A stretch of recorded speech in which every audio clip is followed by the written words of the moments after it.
and just like an open book, available anybody to read it. Of course, you will not make a name in the history books. But what is the point in making a name in the history books? Live rather than think of being remembered. You will be dead. And millions of people have lived on the earth. And we don't know even their names. Accept that simple fact that you are here for only a few days and then you will be gone. These few days are not to be wasted in hypocrisy, in fear. These days has to be rejoiced, because nobody knows anything about the future. Your heaven and your hell and your God are most probably all hypotheses, unproved. Only thing that is in your hand is your life. Make it as rich as possible. And by intimacy, by love, by opening yourself to many people, you become richer. And if you can live in deep love, in deep friendship, in deep intimacy with many people, you have lived rightly. And wherever you will happen to be, you have learned the art. You will be living there too, happily. I am reminded of one English philosopher, Edmund Burke. He was very friendly with the Archbishop of England. And whenever Edmund Burke used to deliver a talk in the university, the Archbishop used to come to listen to him. It was worth listening. Each of his statements was coming with his wholeness, with great authority. But he never came to listen to the Archbishop on the Sunday in the church. The Archbishop said, at least you should come one time. I always come to listen to you. Edmund Burke said, you come to listen to me because whatever you know is not your knowledge. It is all borrowed and you are not certain of it. Whatever I say is my experience and I give every evidence and proof and argument for it. I can stake my life for my statements. You are just a parrot. But because you have asked, I will come the coming Sunday. So the Archbishop prepared really a beautiful sermon.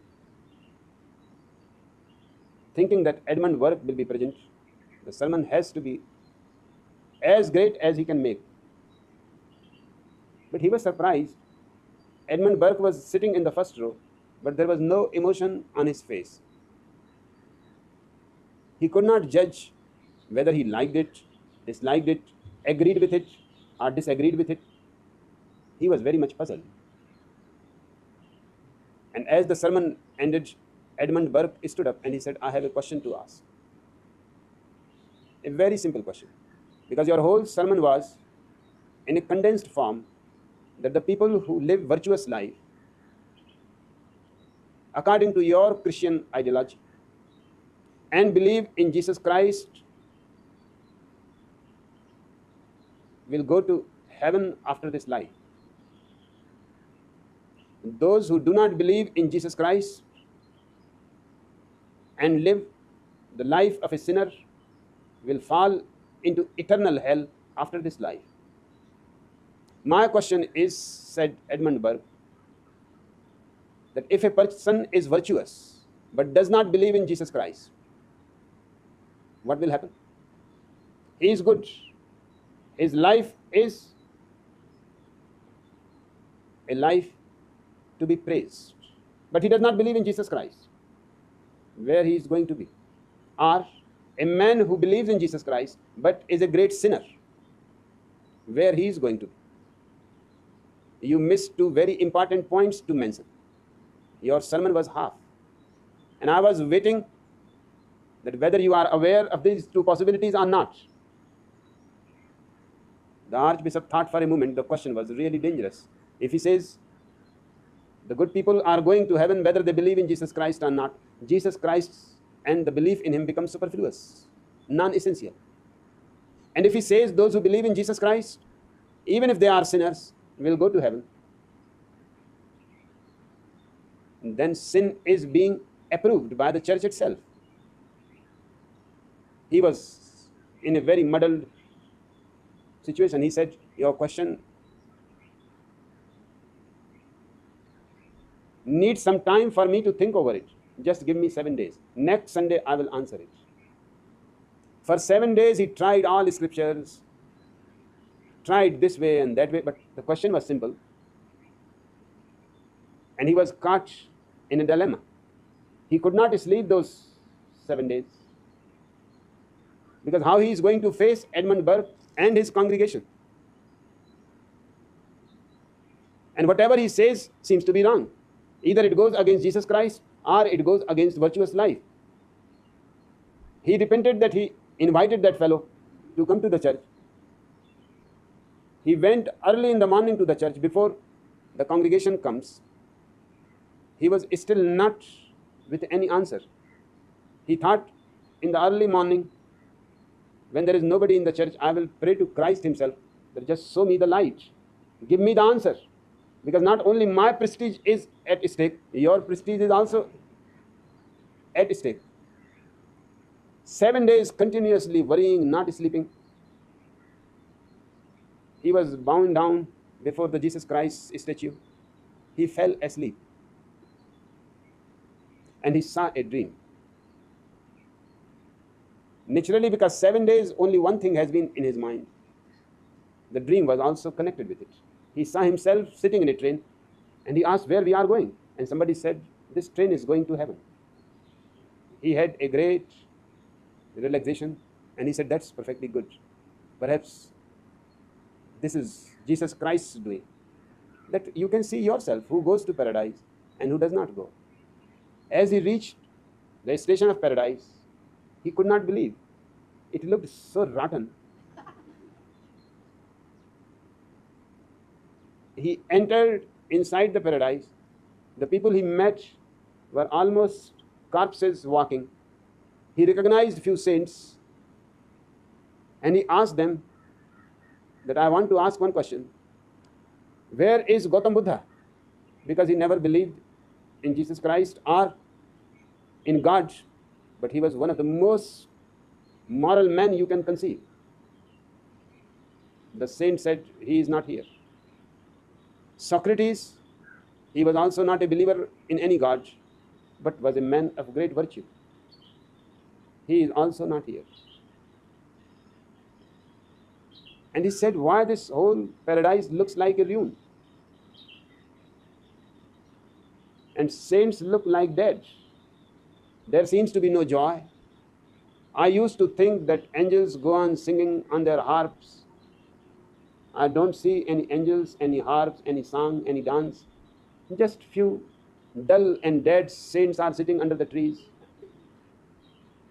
And whomever he asked, they said, don't bother us. We are tired. Just an idea came in his mind at that moment that perhaps there must be going a train to hell also. So he rushed back to the station. And the train was standing on the platform ready to leave for hell. He entered the train, and as the hell started coming closer, he was even more puzzled. The wind was fragrant with the flowers. There was great greenery, lush green. The station was so beautiful, he has never thought that a station can be so beautiful. And people looked so happy, so joyous. He said, my God, there is something wrong or what? He inquired, is this really hell? They said, it used to be. Before Gautam Buddha, Socrates, Epicurus, Mahavira, Lao Tzu, people like these came here. It used to be hell. But now they have transformed the whole place. He entered inside the hell and he could not believe. It was sheer joy. The very air was full of blissfulness. and there was dancing and there were singing, and he asked somebody, where is Gautam Buddha? And they said, do you see in the garden? He is watering the roses. And where is Socrates? And they said, Socrates is working in the field. Where is Epicurus? They said, he just passed by you. The man who was dancing and playing on the guitar was Epicurus. At that very moment, the shock was too much. He woke up.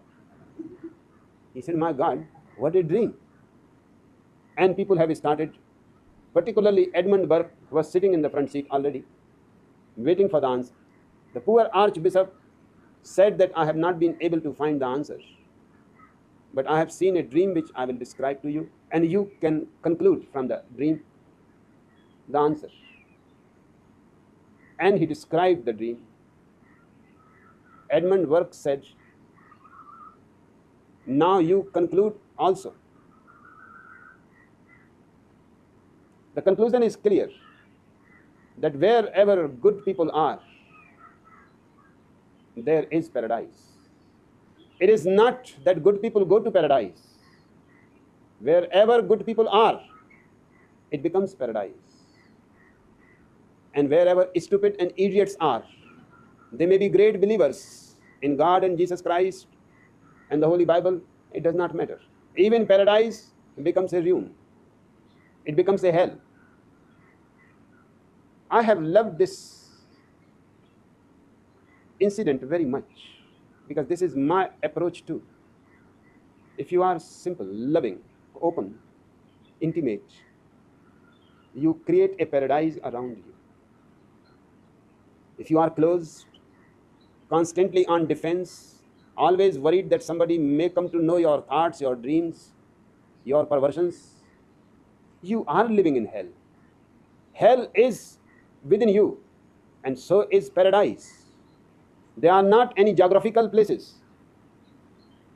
They are your spiritual spaces. Ramaprem,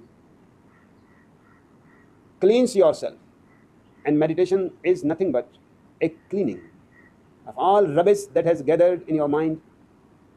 And when the mind is silent and the heart is singing, just listen to these birds. You will be ready without any fear, but with great joy to be intimate.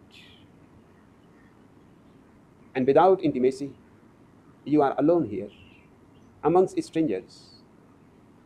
With intimacy, you are surrounded by friends, by people who love you. Intimacy is a great experience. One should not miss it. But before you can become unafraid of intimacy, you have to be totally clean of all garbage that religions have been pouring in you, all the crap that for centuries has been handed over to you. Be finished with it all and live a life of peace, silence, joy, song and dance, and you will transform wherever you are. The place will become paradise.